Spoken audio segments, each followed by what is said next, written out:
Di video kali ini, kita kembali belajar pada tema 7, subtema 1, muatan pelajaran, ilmu pengetahuan, sosial. Masa penjajahan bangsa Eropa di Indonesia. Penjelajahan samudra yang dilakukan pada abad ke-15 menjadi salah satu alasan mengapa bangsa Eropa mendatangi negeri-negeri timur yang melimpah kekayaan alamnya, termasuk Indonesia.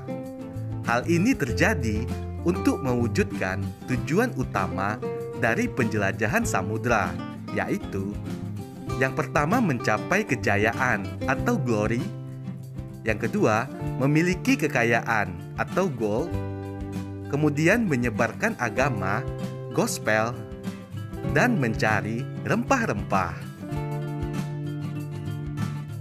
Penjajahan Portugis. Portugis datang ke Malaka tahun 1511. Tahun 1512, Portugis datang ke Maluku. Mulanya, Portugis datang untuk berdagang pala dan cengkeh, sehingga disambut baik oleh kerajaan Ternate. Tahun 1522, Portugis membantu kerajaan Ternate mendirikan benteng untuk menghindari serangan dari kerajaan Tidore yang dibantu oleh Spanyol. Spanyol dan Portugis bersaing untuk menguasai perdagangan rempah-rempah di Maluku. Selanjutnya, persaingan berakhir melalui perjanjian Saragossa yang membuat Spanyol meninggalkan Maluku. Akibatnya, Portugis memonopoli perdagangan serta ikut campur dalam urusan kerajaan. Portugis berhasil diusir oleh rakyat Maluku pada tahun 1575. Yang kedua, penjajahan Spanyol. Tahun 1521, bangsa Spanyol datang ke Maluku. Tujuan bangsa Spanyol ke Indonesia untuk melakukan perdagangan rempah-rempah. Bangsa Spanyol disambut baik oleh rakyat Maluku, khususnya rakyat Tidore. Rakyat Maluku bekerja sama dengan bangsa Spanyol untuk melawan bangsa Portugis. Tahun 1534, dibuatlah perjanjian Saragossa antara bangsa Spanyol dan Portugis. Perjanjian tersebut berisi bahwa bangsa Spanyol mendapatkan wilayah Filipina, sedangkan Portugis tetap berada di Indonesia. Yang ketiga, penjajahan Belanda. Belanda pertama kali datang ke Indonesia dipimpin oleh Cornelis de Houtman pada 27 Juni 1596 di Banten. Belanda kembali datang pada tahun 1598 di Banten dengan tujuan untuk berdagang. Namun, tujuan Belanda kemudian berubah untuk menguasai Banten yang menjadi pusat perdagangan rempah-rempah. Selanjutnya, Belanda pun membentuk Verenigde Oost-Indische Compagnie atau yang disingkat dengan VOC untuk memonopoli perdagangan rempah-rempah di Banten tahun 1602 yang dipimpin oleh Jan Pieterszoon Coen. J.P. Coen menerapkan kebijakan politik untuk membatasi penanaman jumlah rempah serta pelayaran kapal guna mengawasi perdagangan rempah-rempah. Sikap VOC yang semena-mena mendapat perlawanan dari rakyat Indonesia. Akhirnya, VOC mengalami kebangkrutan dan resmi dibubarkan pada tanggal 31 Desember 1799. Perlawanan bangsa Indonesia terhadap penjajah. Pertama, peristiwa perlawanan terhadap Portugis.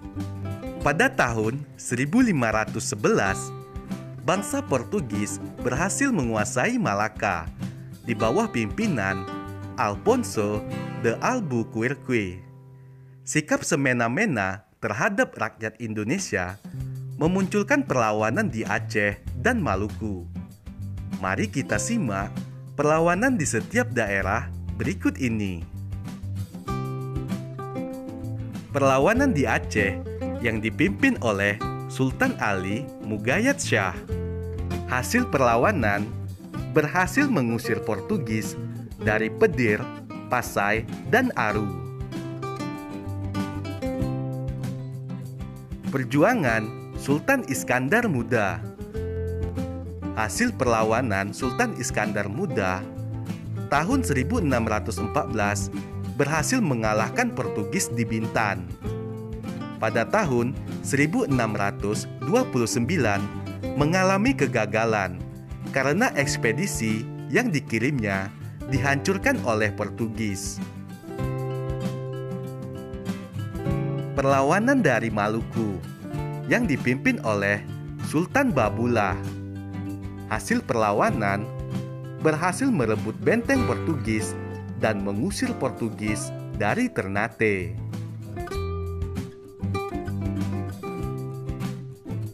Sultan Hairun dari Maluku. Hasil perlawanan mengalami kegagalan. Hal itu disebabkan karena Sultan Hairun ditangkap dan dibunuh oleh Portugis yang berpura-pura mengadakan perundingan.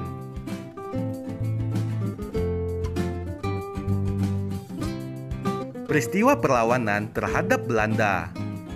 Perlawanan terhadap Belanda di daerah Aceh yang dipimpin oleh Tengku Umar. Hasil perlawanannya mengalami kegagalan karena ada pengkhianat yang memberitahukan persembunyiannya kepada Belanda.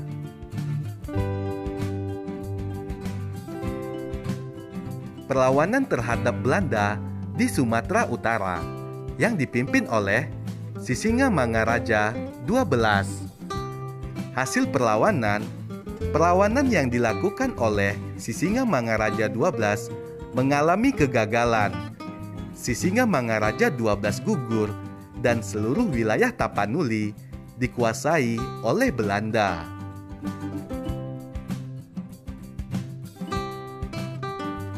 Perlawanan terhadap Belanda di Sumatera Barat yang dipimpin oleh Tuanku Imam Bonjol. Hasil perlawanan Tuanku Imam Bonjol mengalami kegagalan. Benteng Bonjol jatuh ke tangan Belanda dan Tuanku Imam Bonjol berhasil ditangkap dan ditahan.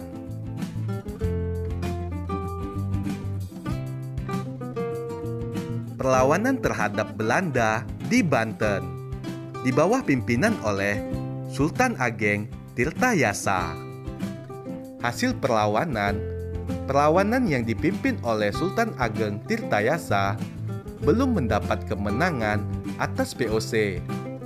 Pada tahun 1683, Sultan Ageng Tirtayasa berhasil ditangkap oleh VOC dengan tipu muslihat.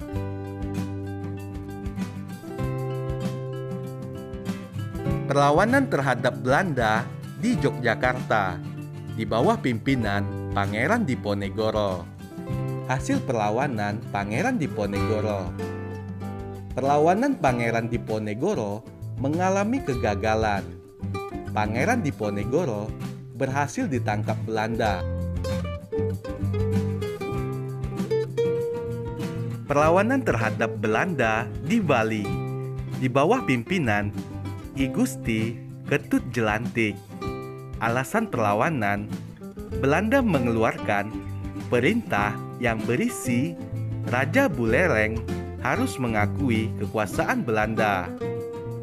Bentuk-bentuk perlawanan memimpin rakyat Bali mengadakan perlawanan habis-habisan terhadap Belanda. Perlawanan tersebut disebut Perang Puputan. Hasil perlawanannya masih mengalami kegagalan.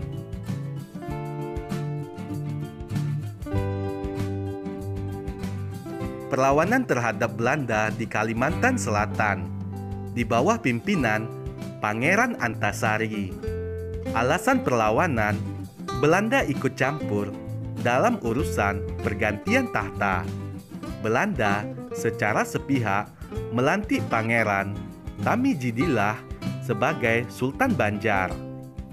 Bentuk-bentuk perlawanan, Pangeran Antasari dibantu Pangeran Hidayatullah mengadakan perlawanan di sekitar Sungai Barito.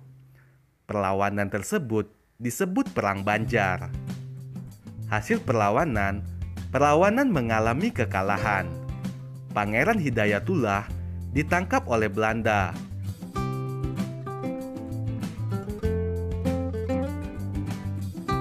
Perlawanan terhadap Belanda di Sulawesi Selatan di bawah pimpinan Sultan Hasanuddin.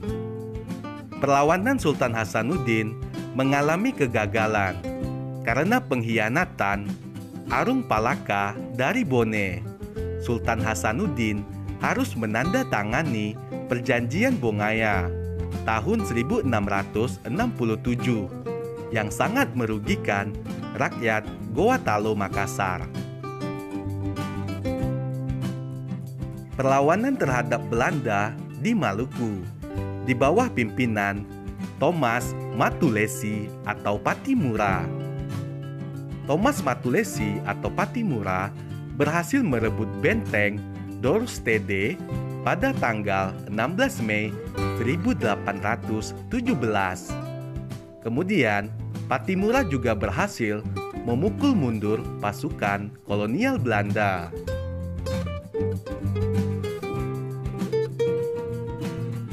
Perkembangan pergerakan nasional di Indonesia. Masa penjajahan di Indonesia telah membuat rakyat Indonesia berada pada kondisi yang sangat memprihatinkan. Pelaksanaan aturan tanam paksa dan kerja rodi memberi dampak buruk bagi rakyat Indonesia.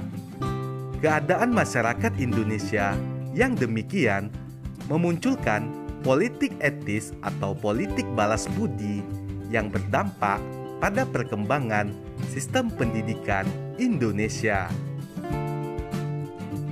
Berkembangnya pendidikan pada abad ke-19 melahirkan golongan terpelajar yang berperan besar dalam upaya pergerakan nasional dan munculnya nasionalisme bangsa Indonesia. Perjuangan golongan pelajar melawan penjajah dilakukan dengan mulai membentuk beberapa organisasi berskala nasional. Organisasi-organisasi nasional ini memiliki cita-cita yang sama, yaitu menumbuhkan semangat persatuan dan kesatuan bangsa untuk mencapai kemerdekaan Indonesia dari penjajah. Secara umum, munculnya kebangkitan pergerakan nasional di Indonesia dipengaruhi oleh beberapa faktor, seperti faktor internal, yaitu penderitaan rakyat akibat penjajah, lahirnya golongan-golongan terpelajar dan cendekiawan, sejarah kejayaan hidup kerajaan-kerajaan Indonesia di masa lalu. Kemudian pengaruh faktor eksternal, kemenangan Jepang atas Rusia dalam perang tahun 1905. Masuknya paham baru seperti nasionalisme dan demokrasi. Kebangkitan nasional negara-negara tetangga seperti India dan Filipina. Secara umum, masa pergerakan nasional Indonesia dapat dibedakan menurut sifatnya, yaitu masa kebangkitan nasional periode 1900-an. Karakteristik organisasi, babak baru perjuangan bangsa Indonesia melalui organisasi di bidang pendidikan, politik, ekonomi, maupun sosial budaya. Contoh organisasi Budi Utomo, Sarekat Islam, Indische Partij, dan Muhammadiyah. Kemudian masa radikal itu terjadi pada periode 1920 sampai 1927. Karakteristik organisasi: pergerakan politik menggunakan taktik non-kooperatif yang keras terhadap penjajah, mendorong semangat kebangsaan dan persatuan melalui rapat-rapat umum, surat kabar, dan lembaga pendidikan. Contoh organisasi: Perhimpunan Indonesia, Partai Komunis Indonesia, dan Partai Nasional Indonesia. Selanjutnya, masa moderat pada periode 1930-an.